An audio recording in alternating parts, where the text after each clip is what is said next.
Welcome back everyone, and thanks for joining me for today's episode of my Manchester United save here on FM 17. Now, a lot has happened over the last week or so when it comes to managers in the Premier League. As you can see, Man City have decided to let go of Pep Guardiola after being in charge for a year and a half now. And he's gone due to poor league position. We'll have a look at some of the results which has brought an end to the Pep Guardiola era at Man City. Elsewhere, Villas-Boas has gone from Leicester, and so has Claude Puel from Southampton. These teams have caretakers in charge at the moment. Lee Carsley, don't know who the hell he is, one of the coaches there at City. He's in charge until they find a replacement, and Ben Petty is in charge of Leicester, of course, until they find a new manager. But Southampton, they've brought in Rani Jardi. I think that's how you pronounce his name. Remember this guy? He used to play for Bolton, spent 2 years there under Sam Allardyce, so I remember that. 3 seasons at Birmingham and 3 seasons at Southampton, and now he is in the hot seat as caretaker. Alex Neil has gone from Norwich after being offered a new job. So all those teams are now in search of a new manager. Anyway, you join me today for New Year's Day. It's the 1st of January 2018 and we are set to take on Chelsea at Old Trafford. Elsewhere, Arsenal are at home to Everton. Liverpool face Watford. Managerless Man City have got Bournemouth. And that's pretty much it. Sunderland are at home to Tottenham. Since the last episode then, I have played a couple of games off camera. The first game being this one against Crystal Palace at Old Trafford. We did beat them 4-1. Notice that Zlatan Ibrahimovic scored all 4 goals. Morgan Schneiderlin did grab a goal against his former side in the 21st minute. It was the first goal of the game as well, but Zlatan drew us level, then got the second, then got a penalty before half-time and finished things up in the second half just before that 50th minute. But Morgan Schneiderlin, being former United player, returning to Old Trafford, got himself sent off with that second yellow. A couple of days later, we travelled up north to face Newcastle United at St James's Park. We beat them 3-1. Luke Shaw picked up player of the match. Nemanja Gadeli started this game in that 4-2-3-1 formation alongside Ander Herrera as Pogba was out injured. But we're ticking along just nicely without Pogba in central midfield. Ibra getting on the score sheet again. It was the last day of last season where we were away to Watford and they thrashed us 5-1. It was an embarrassing result, to be honest, an embarrassing performance. Well, it's a bit different this time around. No goals were scored, and again, we were still without Paul Pogba. Pogba returned for our next game. He scored and also picked up the Player of the Match award. He was brilliant. It's almost as if he'd never been away, even though he was out for 2 to 3 weeks. Swansea did open up the scoring, kind of worrying, seeing that Sigurdsson got the goal in the first minute, but Pogba got the equaliser, and then Zlatan Ibrahimovic got the winning goal in the 55th minute. And finally, before we take on Chelsea next at Old Trafford, we travelled to Goodison Park to take on Everton, and we beat them 2-1. It was a very even game on shots, but we did see more of the ball. Zlatan with the first goal, then he got a penalty in the 55th minute, and then Kevin Morales did claw a goal back for Everton, and it was kind of nail-biting towards the end as I thought they were going to snatch an equaliser. After our last 5 games in the Premier League then, we are currently sitting top of the table and 6 points clear. Tottenham still trying to fight for top spot, trying to defend their crown, which they won last season. They are following close behind, but you can see how tight it is there between Tottenham, Watford, Chelsea. They've come back up into the top 4 now. Stoke is still hovering around. To me, something just doesn't seem right here, because I mean, you look at the final league table last season, you've got Tottenham, Arsenal, City, Chelsea all in top 5. Doesn't look like that's going to happen this season, as the majority of the top sides are mid-table. For me, it doesn't sit right. It just doesn't. Where's the consistency? Since Frank de Boer took charge of Chelsea after Antonio Conte moved to Barcelona in the summer, things have been okay for Chelsea. I mean, looking at that, they are unbeaten since October, since they lost to Swansea at Stamford Bridge. They've kind of booked their ideas up in all competitions. But it was kind of a rocky start for them. They have already gotten a win over us already in that second game of the season at Stamford Bridge when it finished 2-1. Let's have a look at their team. We know with Frank de Boer in charge, he didn't make that many transfers in the summer. But he has changed the system. They've still got Danilo. He's going to miss this next game at Old Trafford. So is Marcus Alonso, who I don't really think fits into his system at the moment. N'Golo Kante, also out injured. 2 to 3 days with a concussion. He's not going to be fit enough for this game.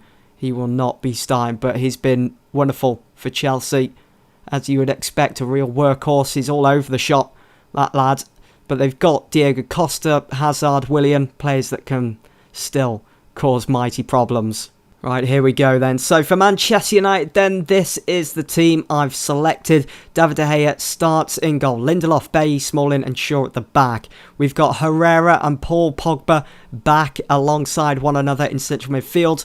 And going forwards, we've got Juan Mata, Horta, Martial and Ibra. Now Mkhitaryan, who would have started this game if he was 100%, starts on the bench. He's got a bruised thigh. He can play 30 to 40 minutes, so maybe in the 60th minute we'll bring him on and get him a few minutes for Manchester United. Maybe he can have a bit of an impact on this game. Courtois starts in goal for Chelsea. They've got San Jose, David Luiz at the back, Rahman at left back. They've got Billia, Matic and Oscar in midfield, Willian Hazard and Diego Costa spearheading that attack for Chelsea. And David De Gea with the save. Just rolls it out to Smalling, back to De Gea. Nicely done there, finding Mata in space. Ibra's through here. Ibra's gone for it and puts it over into the crowd. There was only like 1-2 touches there from 3 players. De Gea to Mata to Ibra. It's a good start. Billia with the free kick. David De Gea forced to punch it away. Herrera with the header again. It's just pinballing all over the place at the moment. Here is Eden Hazard. Lindelof not allowing him to set off on a run there. Martial, wrong option. Should have passed it to Luke Shaw. Found him on the overlap there.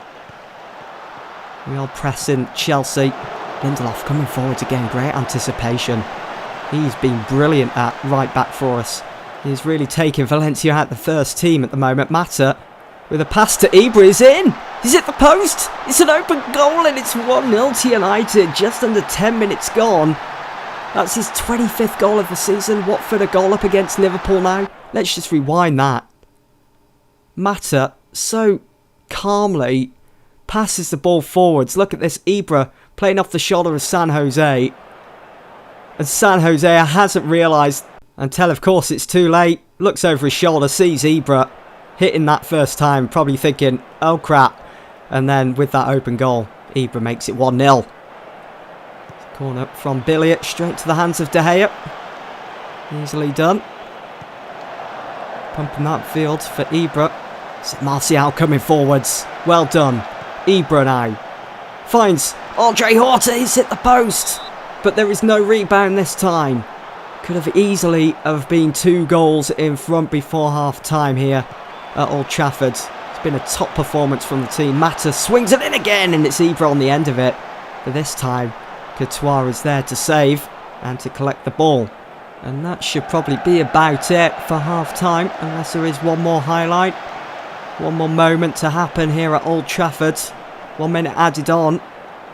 And that is going to be it. Let's head in. Let's go for the team talk. Be walking down that touchline like Jose Mourinho before the players have even finished. All right, we'll be calm. And we'll say, I'm happy, keep it up. Nothing specific. Go to opposition. Rufaria with a few changes there. Do I need to make a change? Pogba's on a yellow. Don't think I do though.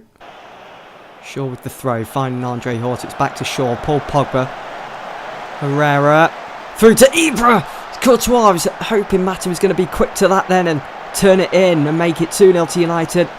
Herrera looking for Martial. The far post. It's going to be another throw that. We're going to make a change before we see that highlight. I'm going to take Lindelof for Darmian. Lindelof looking rather tired out there. He has put in a wonderful shift though for United. And I might take off Martial for... We'll leave it for now, but I might take Martial off for Rashford in a couple of moments' time. Let's see what happens. On comes Darmian then. He enters the fray here at Old Trafford as we find ourselves a goal up against Chelsea. We've got a free kick here. Pogba swings it in and it's Bailly! Yes! 2-0 United. And that is probably the game right there. We can certainly go and close it out now. 72 minutes on the clock. 2-0 up against Chelsea. And this will sink them now. Look at Courtois way off his line. Dear oh dear. All changes made. That's pretty much it. We've seen Chelsea out here. This is a glimmer of hope for Chelsea from this highlight. Diego Costa now. That is it. It's full time at Old Trafford. We have beaten Chelsea. They haven't been able to do the double over us this season in the league. I am very happy with the way that the team performed. Very pleased. And that, of course, will give us another 3 points. We have more shots. Look at the amount of bookings that they received. Hazard, Pedro, players that got frustrated on the day as they just couldn't get past the likes of Bailly and Lindelof. Bailly picked up player of the match. United have notched up 3 straight league wins. And we are currently first. And we will go ahead and praise Bailly here. Always nice to, even though his morale's superb, he'll take it.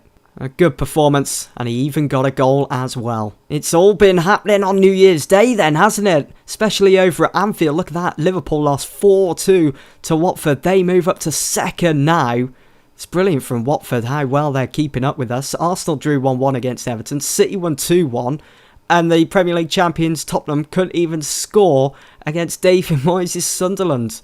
Newcastle with a 2-1 win there against Stoke. So there is the league table then. Heading into the new year, after 22 games gone, we are top, and we have widened that gap now after Tottenham failed to get 3 points away to Sunderland. We are top by 7 points, but there's still a long way to go in the Premier League this season. For the next episode then, we've just played Chelsea, as you know, and beat them 2-0 at Old Trafford. We've got Gillingham next in the FA Cup. I'm thinking for the next episode, I will come back and play this game. The first leg of the Champions League knockout round away to Inter Milan. Can't wait for that. Can't wait to play. It's going to be huge. It's going to be a good one. We need to get an away goal in that game. Oh my God, it's happened. You've got to be kidding me. Van Gaal has returned. Oh, this is just so weird. Van Gaal is back in the Premier League and he's managing Man City. That's just so weird. As we all know, he was sacked from United after winning the FA Cup 2 seasons ago, and now he's in charge of City at the Etihad. Is he out to exact some revenge? We've got to play City very soon as well. Oh my God, Van Gaal back in the Premier League. This is so weird. I thought he retired. He's at the age of 66. Maybe this is his last season. Maybe he'll only be in charge of City now till the end of the season. We'll have to wait and see. But what can Van Gaal bring to City? I'm sure more boring football, more defensive displays, players out of position, and of course he's got the backing of some sheikhs as well. So how much money is he going to be wasting if he's still with City in the summer? We do play City after that game against Inter Milan, and it's at Old Trafford as well, so Van Gaal will make his return at Old Trafford with Man City. Oh, that's going to be incredible. He's going to play Bristol City next, then Southampton, Sunderland, Hull, Leicester, and then Tottenham. Then it gets difficult from there on out. So you got Tottenham, Real Madrid, United, Arsenal, and then Madrid again. Oh, these next few episodes are going to be intense. That's it for this one though, guys. Thanks for watching.